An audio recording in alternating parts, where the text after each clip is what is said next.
السلام علیکم ورحمۃ اللہ وبرکاتہ۔ بسم اللہ الرحمن الرحیم۔ میں ہوں محمد عرفان اور آپ چینل دیکھ رہے ہیں فرقہ نہیں امت بنے۔ دوستو، آج میں آپ کے سامنے بات کروں گا کہ 99 بندوں کا قاتل اور اس کی توبہ کا عجیب واقعہ۔ یہ جو واقعہ ہے، یہ حدیث ہے، یہ بخاری شریف میں موجود ہے اور حضرت ابو سعید خدری رضی اللہ تعالیٰ عنہ کے راوی ہیں۔ لیکن اس سے پہلے ایک بات آپ کو میں بتا دوں، قرآن پاک کے پارہ نمبر 28 کے آخر سورت تحریم میں اللہ پاک فرماتے ہیں آیت نمبر 8 میں، یا ایھا الذین آمنوا توبوا الی اللہ توبۃ نصوحا عسى ربکم ان یکفر عنکم سیئاتکم ویدخلکم جنات تجری من تحتها الانہار۔ اللہ پاک فرماتے ہیں کہ اے ایمان والو، جب تم سچے دل سے توبہ کرو، یا ایھا الذین آمنوا توبوا الی اللہ توبۃ نصوحا، اے ایمان والو سچے دل سے توبہ کر لو۔ نصوحا کا مطلب پکی سچی توبہ کر لو۔ عسیٰ ربکم، امید ہے، قریب ہے کہ تمہارا رب کیا کر دے گا، ان یکفر عنکم، کہ وہ تم سے دور کر دے گا، صاف کر دے گا، سیئاتکم، تمہاری برائیوں کو، تمہارے گناہوں کو، وَيُدْخِلَكُمْ جَنَّاتٍ تَجْرِي مِن تَحْتِهَا الْأَنْهَارُ، پھر ایسے باغات میں آپ کو داخل کرے گا کہ جن کے نیچے نہریں چل رہی ہیں۔ سبحان اللہ، یہ آیت ہے۔ اور حضرت ابو سعید خدری رضی اللہ تعالی عنہ فرماتے ہیں کہ آپ علیہ السلام نے فرمایا کہ بنی اسرائیل کا ایک شخص تھا، اس نے 99 لوگوں کو قتل کیا تھا۔ جب 99 بندوں کو اس نے قتل کیا تو اس کے دل میں خیال آیا کہ میں جو کام کر رہا ہوں یہ تو کام اچھا نہیں ہے، تو کیوں نہ ہو کہ کسی طرح سے میں توبہ کروں۔ جب توبہ کا خیال آیا تو وہ پھر وہاں اپنے ارد گرد گھومنے پھرنے لگا، کہیں سے پتہ کرنے کے لیے گھر سے نکل پڑا کہ آیا میری توبہ قبول ہو سکتی ہے، آیا میرے یہ جو قتل والے گناہ ہیں معاف ہو سکتے ہیں، ختم ہو سکتے ہیں۔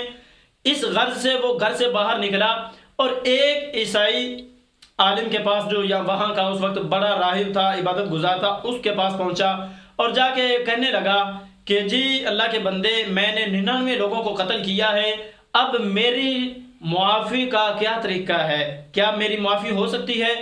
تو وہ شخص آگے سے کہنے لگا، اف اللہ 99 لوگوں کو تو نے قتل کیا ہے، تو کبھی بھی نہیں بخشا جا سکتا۔ بس اتنا کہنے کی دیر تھی، اس نے تلوار نکالی اور اس شخص کو بھی قتل کر دیا۔ کہا کہ جہاں 99 کا سسٹم چلے گا، حساب کتاب چلے گا، وہاں آپ کا بھی دیکھ لیا جائے گا، کر لوں گا۔ یہاں سے پھر وہ چل پڑا، پھر کسی سے پوچھا جی میری توبہ کا کوئی اور راستہ؟ لوگوں نے کہا کہ فلاں آبادی میں جاؤ، فلاں جگہ جاؤ، وہاں پہ آپ کو اللہ کا کوئی نیک بندہ ملے گا اور وہ آپ کی رہنمائی کر دے گا، آپ کو بتا دے گا کہ کیا طریقہ کار ہے مغفرت کا، معافی کا۔ تو اس نیت سے وہ یہاں سے چل پڑا۔ رستے میں موت آ گئی، وہ شخص مر گیا جس نے 99 کو پہلے قتل کیا ہوا تھا اور 100واں اس نے بعد میں قتل کر دیا۔ اب 100 بندوں کا قاتل رستے میں مر گیا۔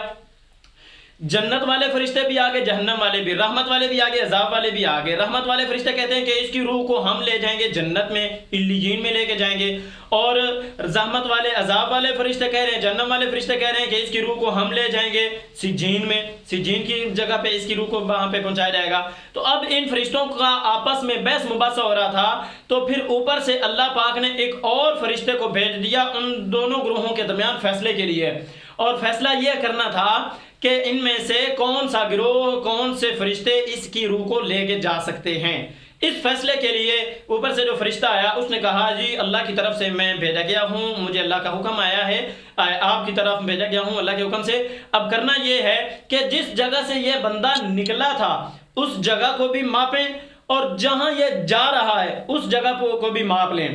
اگر تو جہاں سے یہ نکل کے آ رہا تھا یہ جگہ اگر تھوڑی ہے تو پھر اس کو لے کے جائیں گے جہنم والے فرشتے، عذاب والے فرشتے، اور اگر جس جگہ جا رہا تھا یہاں سے وہ جگہ تھوڑی ہے تو پھر اس کو رحمت والے فرشتے، جنت والے فرشتے لے کے جائیں گے۔ اب انہوں نے جب ناپا، ناپنے کے بعد پتہ چلا کہ جہاں وہ جا رہا تھا وہ جگہ کم تھی۔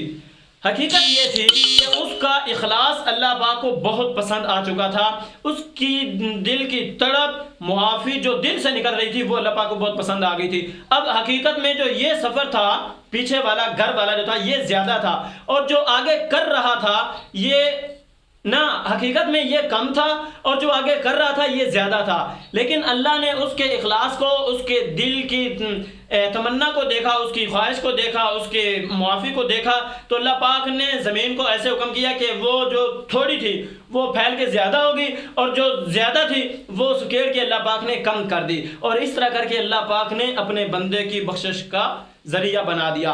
تو اس واقعے سے میرے دوستو ہمیں یہ سبق ملتا ہے کہ انسان کو گناہ کر کے گناہ کے اوپر ڈٹ نہیں جانا چاہیے، بلکہ گناہ کے بعد اللہ پاک سے معافی مانگ لینی چاہیے، توبہ اور استغفار کر لینی چاہیے۔